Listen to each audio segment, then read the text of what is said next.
Oi, gente, tudo bem? Bom, o som não é perfeito, a imagem não é perfeita, mas vamos que vamos para a gente conversar sobre o assunto dessa semana, que são as propriedades gerais e específicas da matéria, né? É muita coisa, sim, é bastante coisa, mas conforme a gente for estudando a matéria nas outras semanas, a gente vai puxando essas propriedades para a gente entender um pouco melhor. Então, hoje vai ser um geralzão, tá?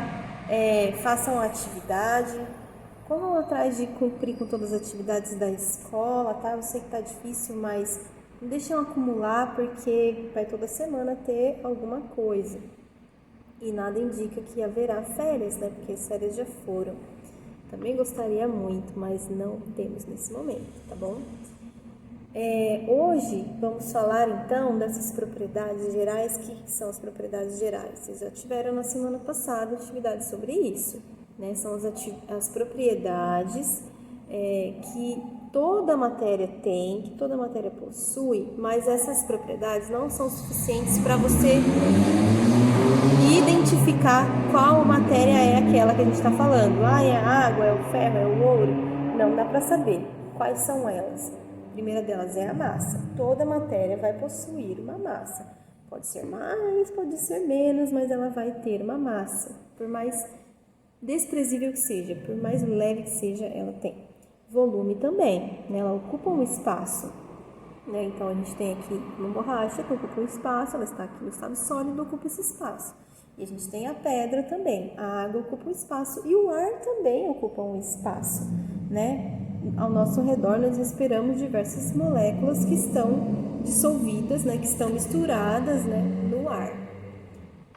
O que mais?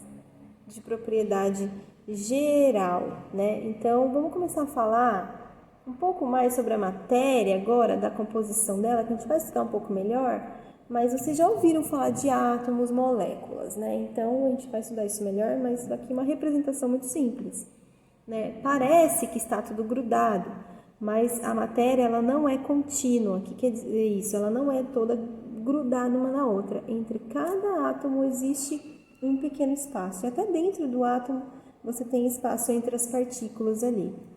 Né? Então, a gente às vezes representa as ligações entre dois átomos dessa forma e sempre haverá um espaço. Pode ser maior, pode ser menor, né? Depende da matéria, da substância.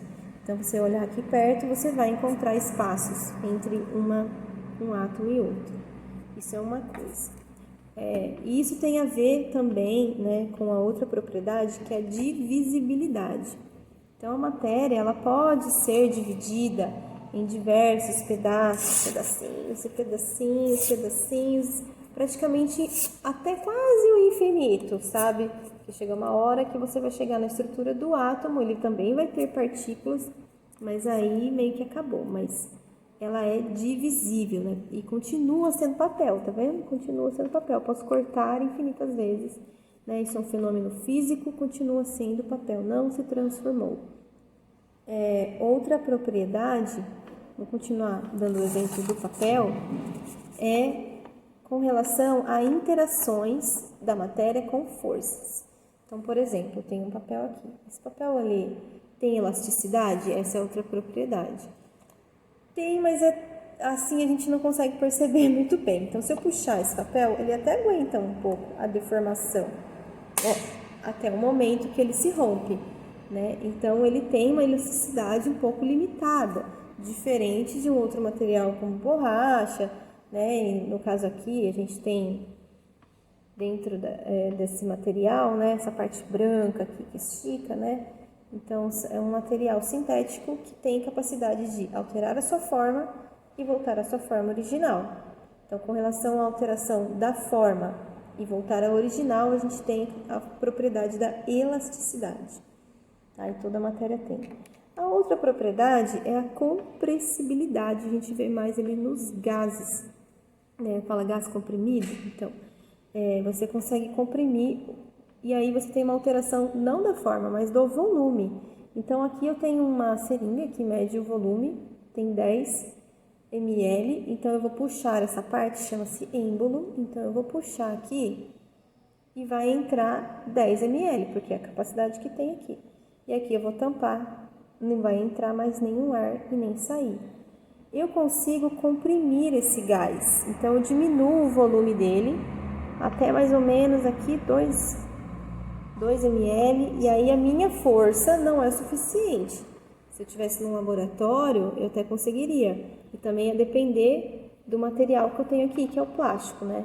Se eu apertar demais, vai romper o plástico ou vai estourar meu dedo aqui do outro lado. Então, você tem a capacidade do gás dele ser comprimido. E se eu tirar essa força, né? Se eu apliquei a força, ele comprime. Se eu tirar a força, tende a voltar ao original. Outros materiais também podem ser comprimidos.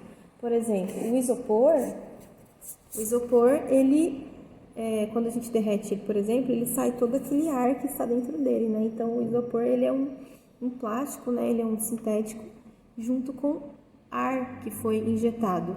Por isso que ele fica assim, por isso ele fica super leve, né? Quando você derrete ele sai o ar e aí fica aquele material sintético, ele fica comprimido, ele se torna, ele tem um volume bem menor. Para eu poder voltar o volume inicial, tem que colocar o ar de volta, mas ele tem essa capacidade. E aí seria alterar a forma. A compressão seria eu diminuir o volume disso aqui. Dividir o volume do papel e apertar até ele ficar muito pequeno. O que mais? A descontinuidade já falei. Divisibilidade, elasticidade, compressibilidade e impenetrabilidade, não falei. Impenetrabilidade é a propriedade da matéria que diz que você não pode ter dois corpos ocupando o mesmo espaço ao mesmo tempo.